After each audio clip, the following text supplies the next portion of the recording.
if my mother wasn't next door, I would say that I'm taking fabulous care of my mind, body, and spirit. But because she's listening next door, I can't lie. It's been a challenging time with physical exercise, which of course has that strong relationship, as you'll hear later from Alicia, to the mental health. Spiritually, I suppose being with family. Also, I happen to be a Christian, so I log on to the online services sometimes on Sundays if I'm feeling quite good about it. But I think, I also draw a lot of the strength and the encouragement from, funny enough, being online at this moment. I've avoided being on Twitter for much of last year due to multiple reasons. But for the very same reasons, I wanted to embrace humanity. As the concert said, we are very distant to one another, but somehow we are alone together in our homes if we're fortunate enough to have our homes of our own. I'm going to talk a little bit, as Patricia said, about roughly three themes. Firstly, speaking about some of my concerns and where we are at right now. Secondly, how I have begun to adapt to the new settings or the new normal, as Patricia said. And thirdly, what I could share. And also very great thanks to World YMCA and to the Secretary General, Carlos Sande, for having me here today. So the China Current is a digital platform. Essentially, it has videos, podcasts, and also interviews. So in a sense, though I would rather it wasn't the case, we are perfectly set up for this new era of COVID-19, where if we are fortunate enough to have a mobile device, an internet connection, and the ability to use it, then you are already off to a pretty good start. What's very sad, though, are all the other people, and I'd like to talk about some of my worries. First of all, I'm very worried about the anti-Asian sentiment, speaking as someone who is of Asian descent.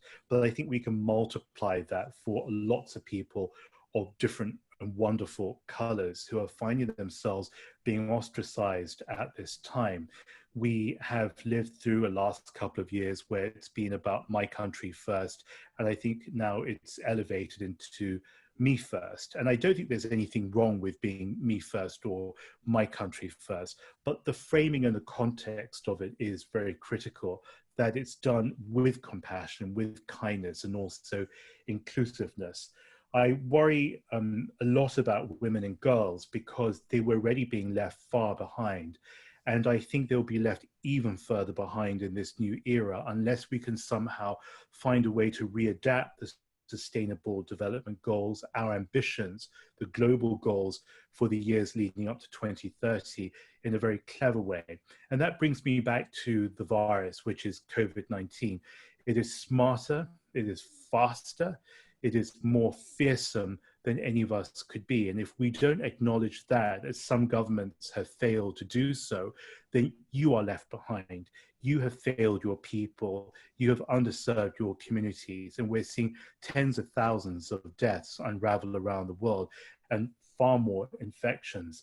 I think about the lockdowns, and I was speaking yesterday to Jeffrey Sachs, and I asked him, were lockdowns really a viable option? He says, yes, but this is very much the last resort, because lockdowns are there for governments who didn't do the earlier steps, the preparedness, the public health measures, the stopping of mass gatherings of people or large religious meetings, or the handshake and the kissing and the hand sanitizers, or in some cases where it's relevant, the face masks. I think that WHO has been very misinterpreted, and deliberately so, by a number of campaigns when they talk, for example, about no travel bans. I was one of those who talked about no travel bans as well, because we know from previous pandemics like the HIV and AIDS epidemic, which hurt so many of us and has killed more than 30 million people, that it increases the stigma. Now, I think we rely on people to be smart about this. When we say no travel bans, it means hand in hand with other public health measures to offset that, So, for example, thermal screening at airports, responsible whole of society approaches that go responsible whole of government approaches. And certainly looking around the world today, I worry about the politics. I worry about leaders who have chosen to step aside and step down. I think in the past, perhaps a year ago, I would also have worried about saying all of this in the public forum as I do now. But as we see our multilateral institutions come under such severe attack, this is the time to stand up and be counted. I think each of us as a citizen of humanity, and this is regardless of what passport you happen to carry, have a duty, a civic duty and a moral duty to rise to that moment which calls upon each and one of us every now to speak up. When you hear mistruth, you don't have to slam back. You don't need to be hostile and aggressive, but very gently you push back and you tell them why it's wrong. Because I tell you why, it's not about the World Health Organization. It's not even about the United Nations, and it's not even about the multilateral institutions, which have governed the way that we have lived and the way we've interacted as a world since the end of the Second World War. What these attacks are is unraveling the life as we've known it for the last 70, 80 years. And that's what frightens me the most. I worry about the elderly, people like my mother who are skipping out on their health appointments, their regular health needs, because they're scared to go into a health facility now for fear of being exposed to a high infection environment. I worry about the schools. I worry about the children not being able to continue their classes. I mean, who these days, even people in the richest economy in the world, in the United States, and certainly in the second biggest economy in the world in China, do not have access to any kind of smart device or computer or even internet connection. In China, about 40 million people are still living not just in poverty, but in extreme poverty.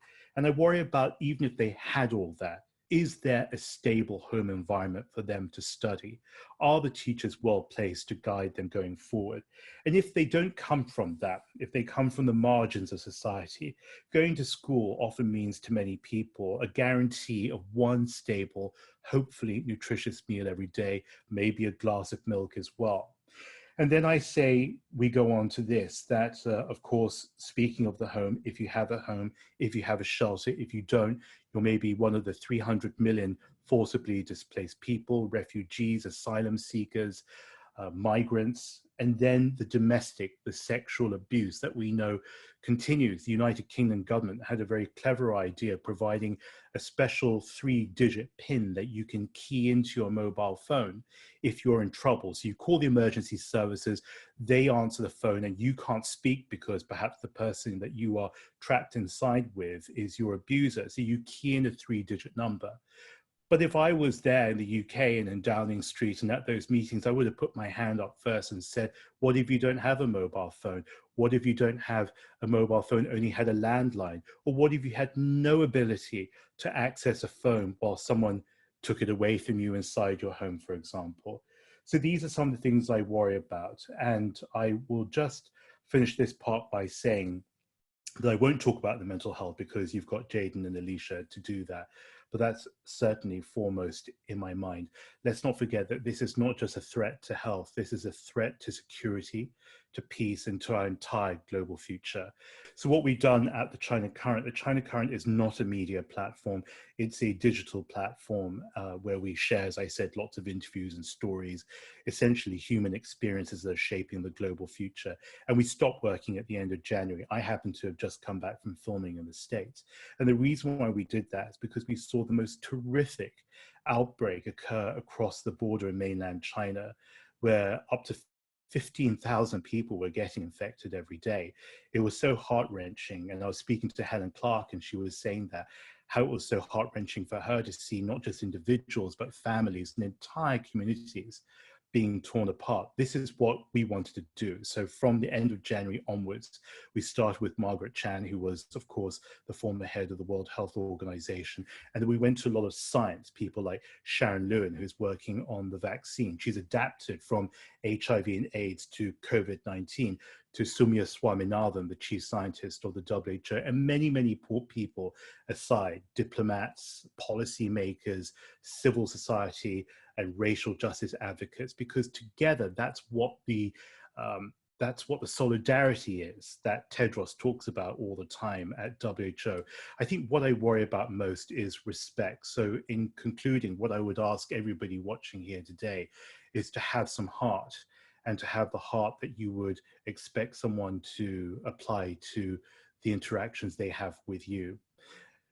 Think about the United Nations, that it was created in 1945 in order for us to avoid a third world war, which is always possible.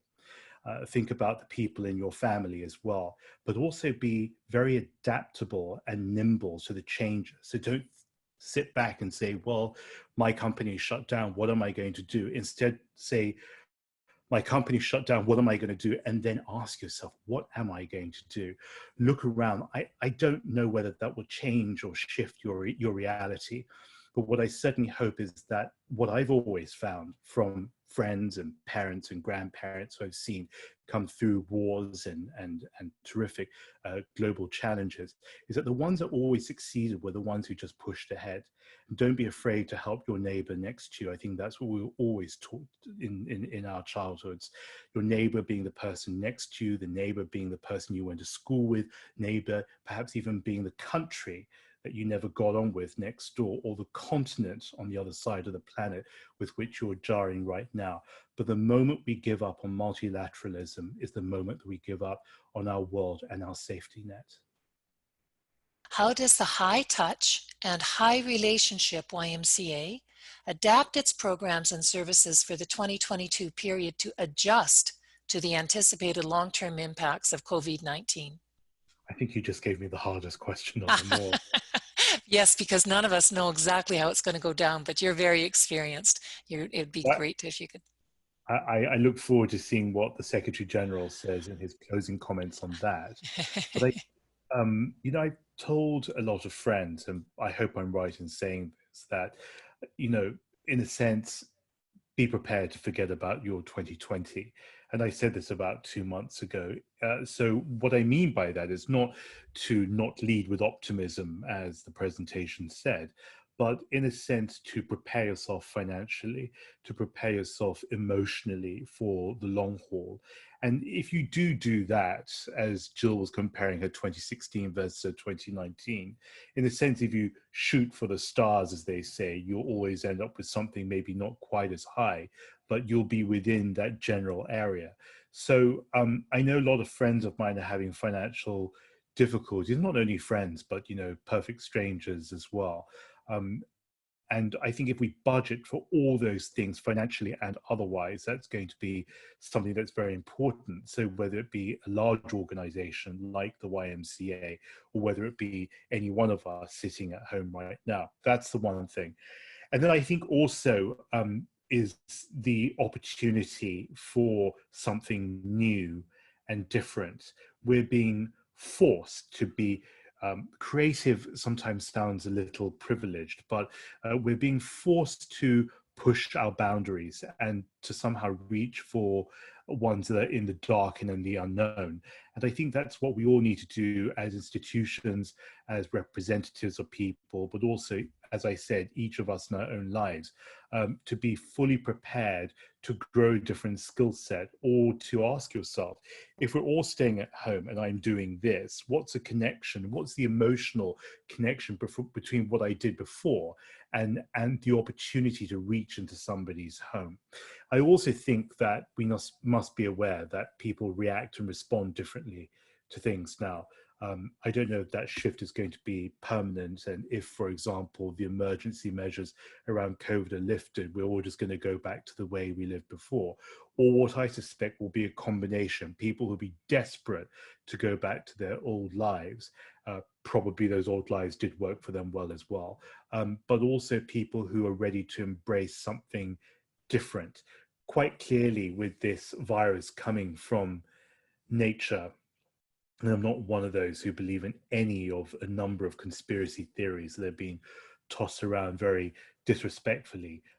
But I think it does teach us to go back to what YMCA has always taught us, which is the value of the human relationship, the value of how we connect to one another as souls.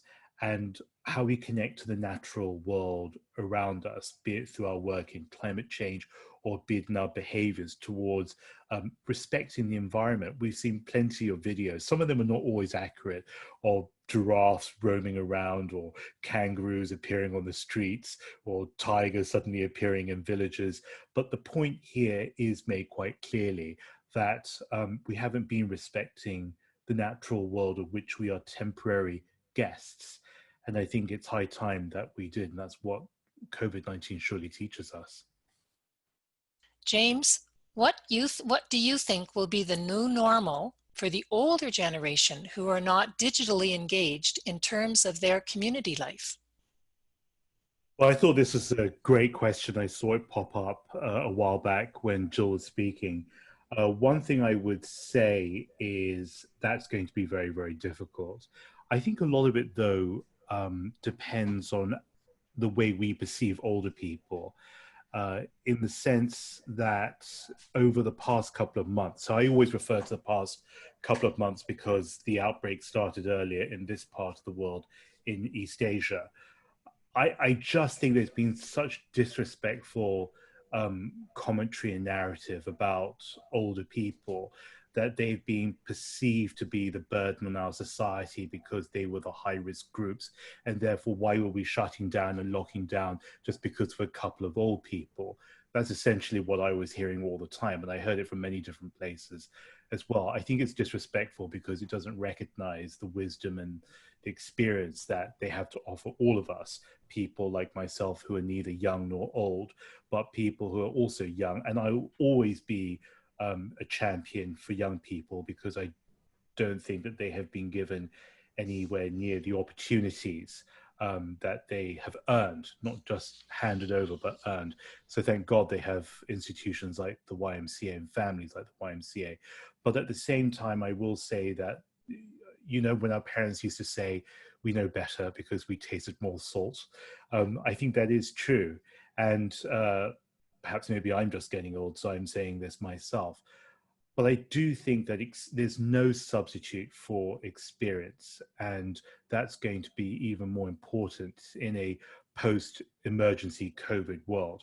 Now, in terms of what are they going to do if they're not technologically equipped, equipped meaning the hardware and also in the knowledge, I don't have the answer for that. But I will say this: I spoke to Atticus Scott, who is a state representative in the Kentucky Assembly in the United States.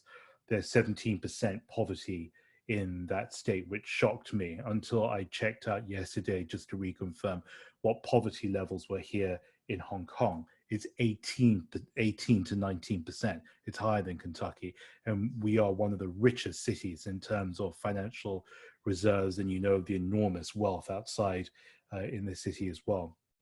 One of the things that she said that was so important is that there was always a sense of community in Kentucky, which in a sense culturally prepared them for this COVID-19 response.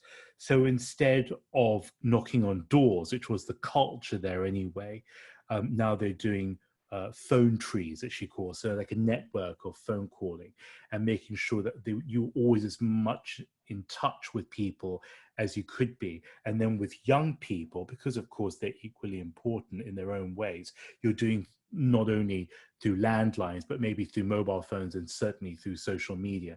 So I think, you know, I think, Jose, it's about building up a culture of community. You probably have it already, but to reinforce that, I mean, for me, I'm calling all my friends all the time, especially, and not only the older ones. When I found out a friend yesterday was sick in his 80s, I asked his wife, what could I do for him? And then she said, well, you know, we still have our cocktail hour every day at 5 p.m., which I thought was adorable. But because he's terminally ill, so we arranged for lots of goodies to be sent to him. Community, I think, is an expression of your concern and your love. And community is not just about the people that you know. I have a young Italian friend who lives in London. I mean, I grew up in London, I'm British.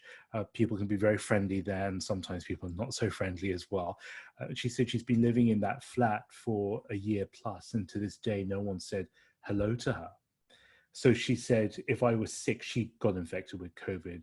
She said, if I perished inside this flat, no one would know because everybody is inside their homes, or they went off to the countryside or went off to stay with somebody else. So I would say for older people, it's going to be very tricky. Part of that answer is going to come from governments, and it must come from government. So we have to hold them to account. And I think also in terms of community building, at the heart of communities, you as the individual, then you as your family, and then more widely a community network. But it doesn't have to be people that you know already, but people that you reach out to in beautiful and meaningful and purpose-driven ways as well.